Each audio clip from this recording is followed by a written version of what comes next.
আজকে মেমারি আমরা যে ব্যস্ততম রাস্তা স্টেশন বাজার থেকে বামরাম পর্যন্ত এই দুধারে যেভাবে যানজট লেগে থাকে, টোটো বলুন, ব্যবসাদাররা বলুন, ঠেলাগাড়ি বলুন, মেমারিটাকে যদি সুস্থ স্বাভাবিক রাখতে হয়, প্রত্যেকটা ব্যবসাদাররা তারা ব্যবসাটা স্বাধীনভাবে করতে পারে এবং যানজট মুক্ত থাকে, তারই একটা অভিযান চলছে।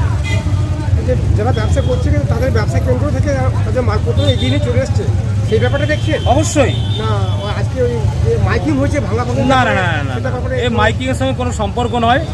এটা সম্পূর্ণ আমরা শহরটাকে যানজট মুক্ত করার জন্য উদ্যোগ নিয়েছি। প্রশাসন রয়েছে, আমাদের মেমারি থানা প্রশাসন, একদিকে আমাদের পৌরসভা রয়েছে, আমাদের বিধায়ক এমএলএ সাহেব রয়েছেন মানব গুহ, এবং আমরা প্রত্যেকেই যারা দায়িত্বপ্রাপ্ত কার্যকর্তা রয়েছে তারা প্রত্যেকেই এই সামিল হয়েছে। আপনি দেখতে পাবেন বানরামোড় থেকে স্টেশন বাজারে আসতে যদি খুব এমার্জেন্সি থাকে আপনার প্রায় আধ ঘন্টা লেগে যায় এখান থেকে বেরোতে। কেন এটা হবে? দীর্ঘ 15 বছর ধরে কোনো পরিকল্পনা করতে পারেনি তৃণমূল কংগ্রেস সরকার।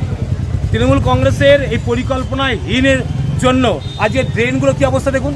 আমরা ড্রেনগুলো দেখতে বেরিয়েছি, প্রত্যেকটা ড্রেন আজকে তারা দখল করে রেখেছে, পরিষ্কার হয় না, জল জমে থাকে, নোংরা ফেলে, এবং যে সমস্ত আপনার ফলের পাতা আছে, আনারসের পাতা আছে, আমের পাতা আছে ইত্যাদি সমস্ত কিছু ওই ড্রেনের মধ্যে ফেলে যাচ্ছে, ফলে পরিষ্কার নেই। বৃষ্টির সময় এই রাস্তাটি সামান্য বৃষ্টিতে জলে ডুবে যায়। তাও আর কিছু কিছু দেখা যাচ্ছে যে দোকানদাররা ড্রেনের ওপরই তাদের কনস্ট্রাকশন বানিয়ে নিয়েছে বা মালপত্র রেখে দিচ্ছে, তা সেই বিষয়টিকে নিয়ে কী বলবেন? অবশ্যই তার ব্যবস্থা নিচ্ছে প্রশাসন। আমরা বেরিয়েছি আজকে, প্রশাসনকে সাথে নিয়ে আমরা বেরিয়েছি। এই যারা ড্রেনের উপরে ব্যবসা করছেন তাদেরকে প্রত্যেকে বলে গেলাম যে আপনাদের পেটের ভাত আমরা তো খেতে পারি না বা দেবও না, সেটা আমরা করতে পারবো না। তাই প্রত্যেকটা ভাইকে আমরা অনুরোধ করেছি যে আপনারা আপনাদের ব্যবসা করুন, কিন্তু ড্রেনটার ওপাশে।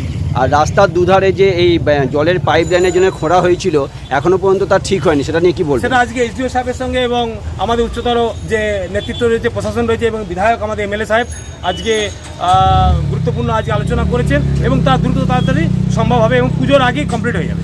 যেমন ব্যবসাদারের সাথে যে সমস্যার সৃষ্টি করছে ব্যবসাদাররা এগিয়ে এসে, তার সাথে পাশাপাশি টোটো যন্ত্র, এটা কি বলবেন? দেখুন, টোটো যন্ত্রণা কেন হবে না বলুন?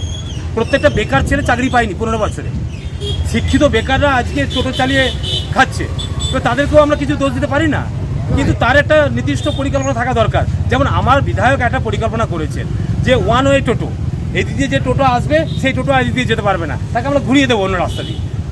এই একটা পরিকল্পনা চলছে, তাতে যানজটটা অনেকটা মুক্ত হবে, সেই পরিকল্পনা চলছে। আশা করি কিছুদিনের মধ্যেই আপনারা সহযোগিতা করুন। মেমারিবাসীকে আমরা আন্তরিকভাবে সহযোগিতার হাত বাড়াচ্ছি, আবেদন চাইছি যাতে আমরা সুষ্ঠু একটা মেমারি পরিষেবা দিতে পারি। নাম ও পরিচয়? আমার নাম বিশ্বজিৎ ঘোষ। পরিচয়? আমি কাটোয়া সাংগঠনিক জেলা কমিটির সদস্য।